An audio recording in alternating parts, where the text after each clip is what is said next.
I hope everyone had a nice Christmas and New Year's break. Ours was very enjoyable and also very full, not just in terms of the belly, though it certainly was that, but also just spending lots of time with friends or family, really almost every day for the last week and a half. I must say I'm looking forward to getting back to the regular weekly routine, kids back in school and all that. At church, this means entering into the season of Epiphany, the season that runs between the celebratory time of Christmas and the more reflective season of Lent, and a good time for setting our intentions for the new year. The word Epiphany means a shining or showing forth, an appearing, and in the Christian context refers to the manifestation or revelation of Jesus Christ as the incarnation of God, God making an appearance. Epiphanies of Jesus' divinity are recorded throughout the Gospels. You might think immediately of his miraculous healings, his walking on water, or the wedding at Cana, where he turned water into wine. On the day of Epiphany, which was actually this past Friday, January 6th, we commemorate specifically the visit of the Magi, Christ's first physical manifestation to the Gentiles. The Gospel of Matthew is the only one which mentions this visit. And you might have noticed that there seem to be some details that our tradition has added to that story. The Matthew passage begins, "In the time of King Herod, after Jesus was born in Bethlehem of Judea, wise men from the east came to Jerusalem." Wise men from the east. There's the from Orient are, but where's the we three kings?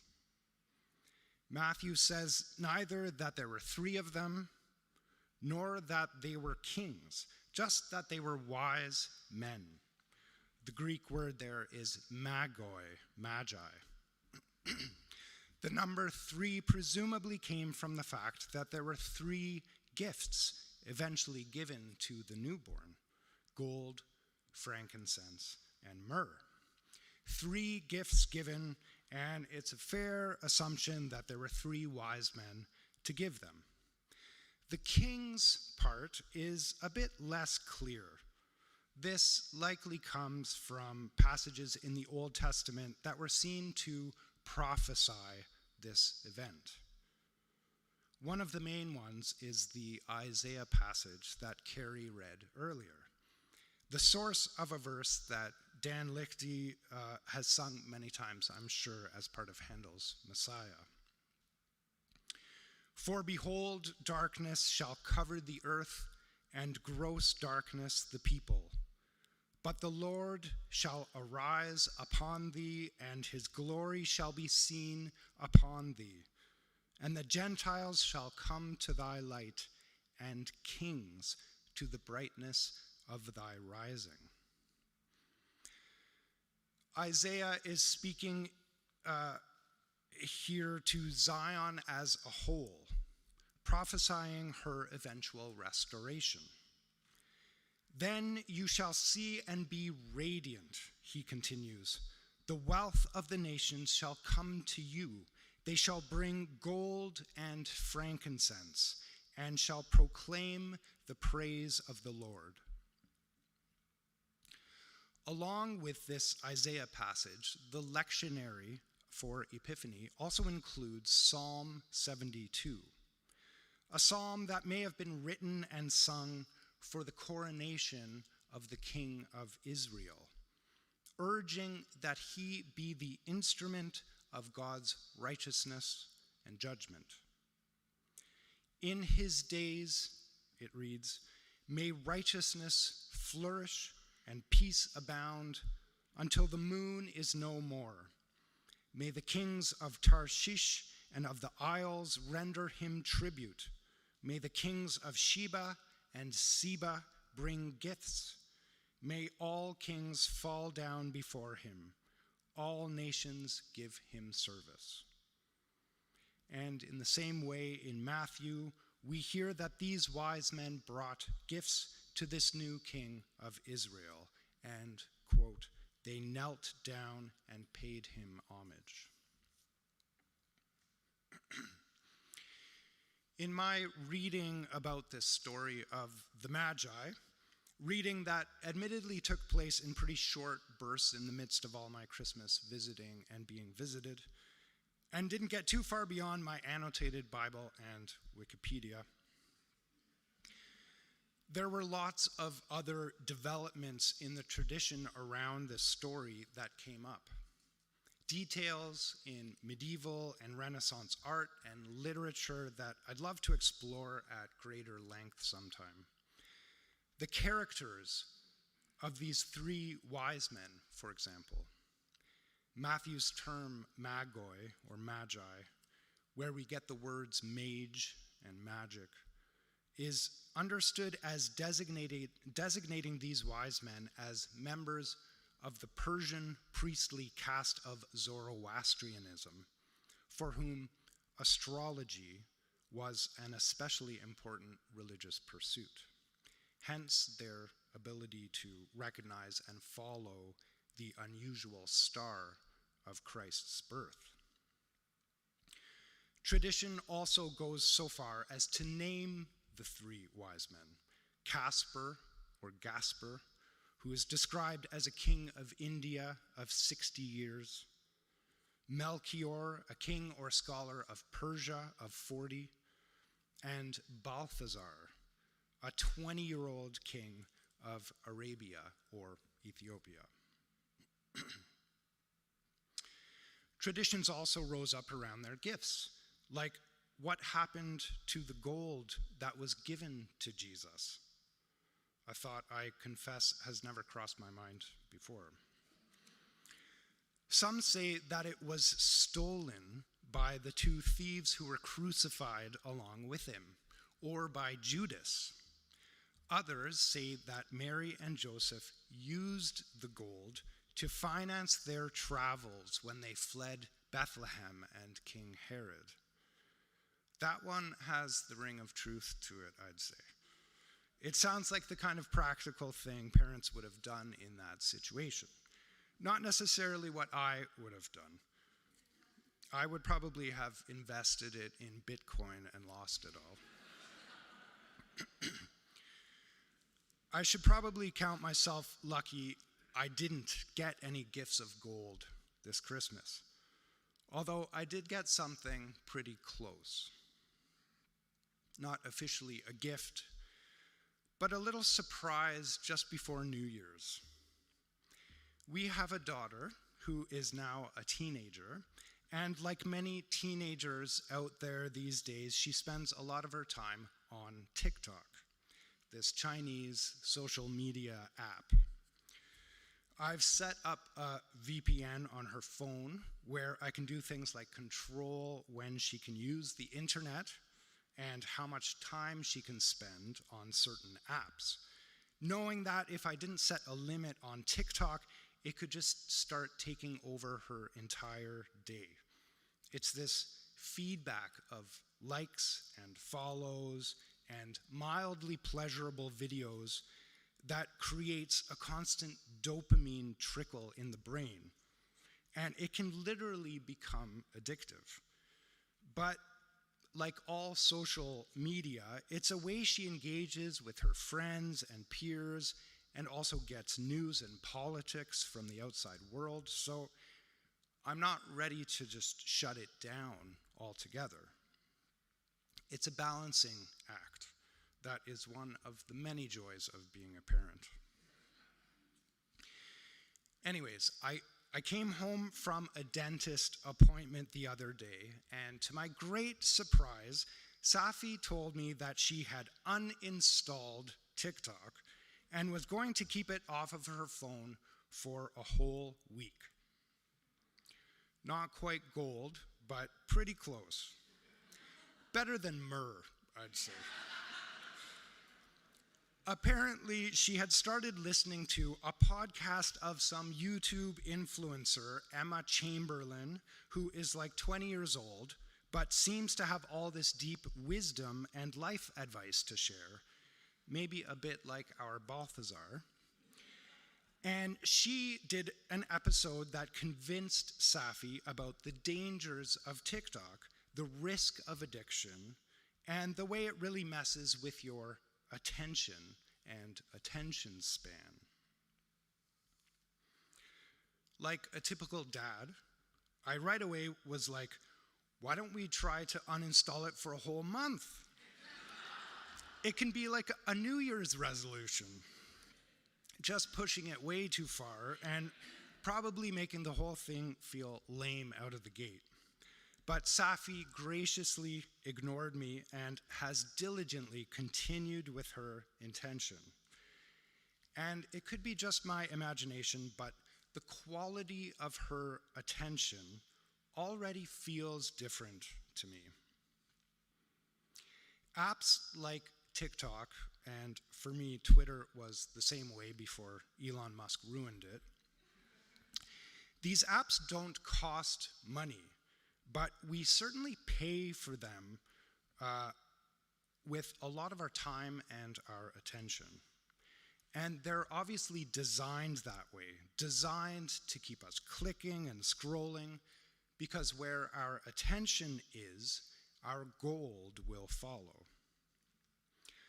Somehow our attention is figuring into the market value or capitalization of these companies. And I bet they have metrics trying to show just how much a second of our attention is potentially worth, and how some kinds of attention are worth more than others. And in the particular context of a social media app and its potential for profit, those metrics may even prove accurate or useful. But how could they possibly measure attention's real value, its value for us, with the potential for returns so much greater than a bit of dopamine?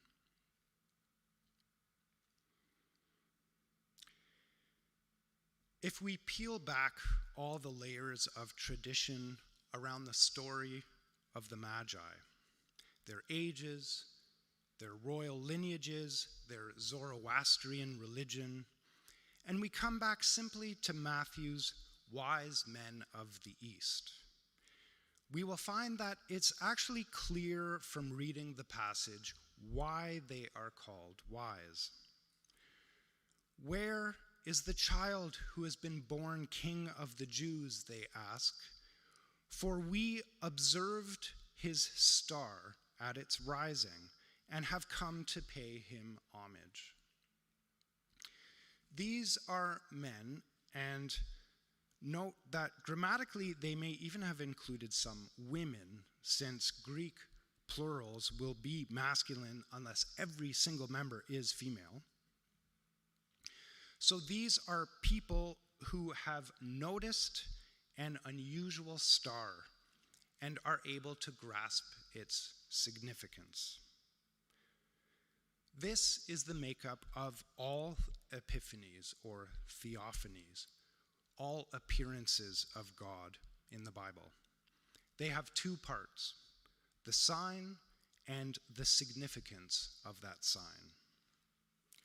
The sign, of course, is a visible, tangible thing like a star in the sky or some wine in the cup. But the significance of that sign, what it is signaling, that the star means that a new king is born, that the wine at the wedding at Cana means that a very special guest is in attendance, not just a magician It's not just a magic trick, but someone whose destiny is wrapped up in the drinking of wine. As John says, it revealed his glory, and his disciples believed in him. This significance depends on the consciousness of the audience, on their wisdom and receptivity to the divine, on the quality of their attention. Let's not assume that because the disciples were of low social status, that they were mere fishermen, that they were simply made into disciples by Jesus at the tap of a wand. No, they were the ones who recognized his signs for what they were, who, like the Magi, noticed them and divined their significance, and who chose to get up and follow. Maybe the activity of fishing had already refined their attention in a certain way. The patience required, the long attention span, and the constant attempt to suss out what is down below the surface. Pseudo-Dionysius was a very influential early Christian mystic who wrote a lot about Epiphany or theophany. And he emphasized this correspondence between revelation and attention. As humans, we are simply incapable of thinking accurately or speaking truly about an infinite God.